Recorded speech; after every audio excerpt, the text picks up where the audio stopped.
जो रेलवे के परीक्षार्थी इतने लंबे समय से इंतज़ार कर रहे थे अपनी परीक्षा का, परिणामों से असंतुष्ट होकर उन्होंने जगह जगह पे आंदोलन किए। अब जो बेरोज़गार है, जो युवा है, जिसको नौकरी की तलाश है, उस पे आर्म्स एक्ट की भी बात हो रही है। आर्म्स एक्ट की खबर आ रही है। रेलवे के सूत्र ये बता रहे हैं कि सीतामढ़ी में पत्थरबाजी भी हुई और छात्रों की झुंड से 2-3 राउंड गोली चलने की भी खबर आई। लिहाजा वहाँ पर बिहार के सीतामढ़ी में आर्म्स एक्ट में भी मामला दर्ज किया गया है। अब जो युवा बेरोज़गार है, जिसको नौकरी की ज़रूरत है, वो अगर आंदोलन कर रहा है तो उस पर उसकी तरफ से गोली चलने के भी आरोप लग रहे हैं कि युवाओं ने, छात्रों ने, जो आंदोलनरत छात्र थे, उनकी तरफ से 2-3 राउंड गोली भी चली और इस बाबत आर्म्स एक्ट में मामला दर्ज करने की बात है बिहार के सीतामढ़ी में।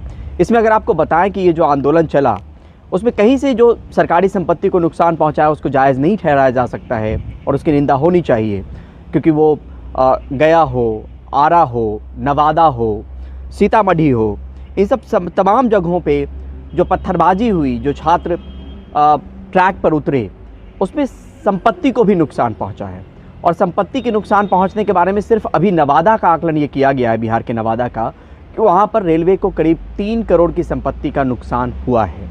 इसमें घायलों की बात करें और हिरासत में लिए गए छात्रों की बात करें तो करीब 55 छात्र के आसपास का आंकड़ा रेलवे के पास आया है स्टेट एडमिनिस्ट्रेशन की तरफ से, जिनको हिरासत में लिया गया। मामले कितने पे दर्ज हुए उसकी जानकारी फ़िलहाल जो एडमिनिस्ट्रेशन है उसकी तरफ से रेलवे के पास नहीं आई, लेकिन 55 छात्रों के हिरासत में लिए जाने की बात है। वो अलग अलग जगहों से लिए गए हैं जहाँ पे आंदोलन चल रहा था।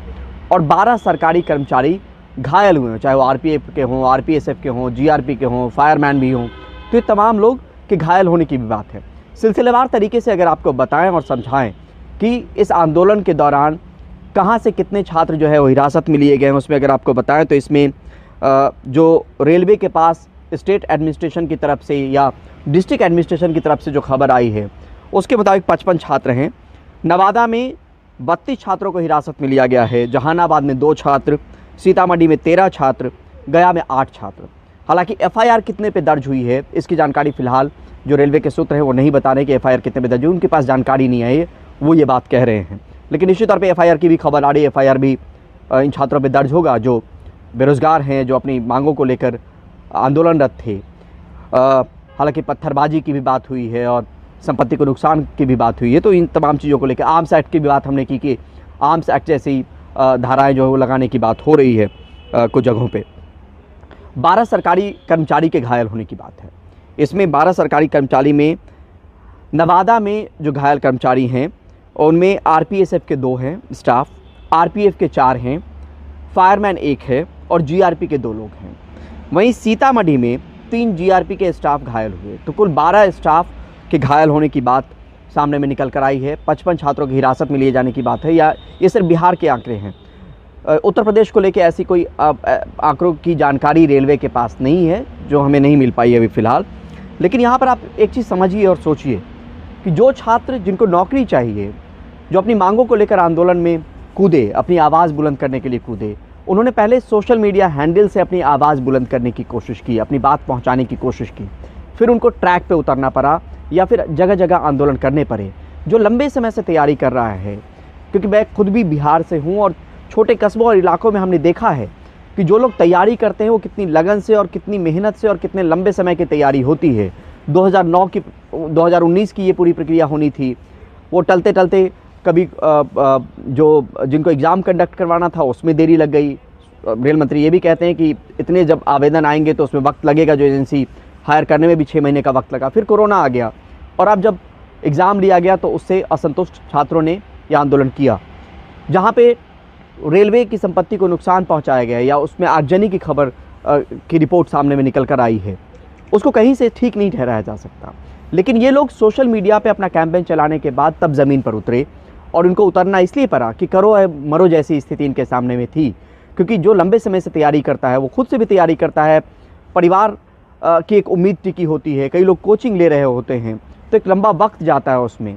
तो एक सहनशीलता की बात होती है कि 3 साल से लंबे इंतजार के बाद जब परिणाम घोषित किए गए तो वो परिणाम असंतुष्ट करने वाले थे। इसके बाद ये सारा जो बवाल, उपद्रव या छात्रों की नाराज़गी कहें वो सड़कों पर नज़र आई, ट्रैक तक पर नज़र आई।